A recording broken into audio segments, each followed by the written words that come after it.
Mga idol, ang atin namang good news. Samahan ng mga nanay sa Dagupan City gumawa ng mga recycled Christmas trees. Para sa detalye, ikwento mo, Idol Maya.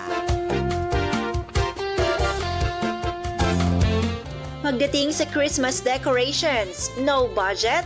No problem! Dahil kayang-kayang solusyonan yan ng mga malikhain at maabilidad na mga nanay. Sa Dagupan City, isang samahan ng mga nanay ang nagpaligsahan sa paggawa ng recycled Christmas tree na siyang naging sentro ng kanilang pagtitipon noong nakaraang December 14, 2025 sa Dagupan City Plaza. Ang maaron ina na samahan ng mga nanay sa iba't ibang barangay sa syudad ay ipinakita ang kanilang talento sa paggawa ng mga disenyo at tema ng kani-kanilang mga Christmas trees na gawa sa upcycled materials gaya na lamang ng mga seashells, plastic wrappers, bottles, lumang tela at iba pa. Sa huli ay naiuwi ng mga miyembro ng Maaron Ina Barangay Mamalingling ang kampyonato sa naturang patimpalak dahil sa makulay na disenyong gawa sa mga plastic straws, fishnet, papel at iba pa. Sa mga ganitong pagkakataon ay lubos na naipamamalas ng mga nanay ang kanilang diskarte sa buhay na siyang sumasalamin sa kanilang pagiging ilaw ng tahanan na nagpapaliwanag ng kanilang sambahayan.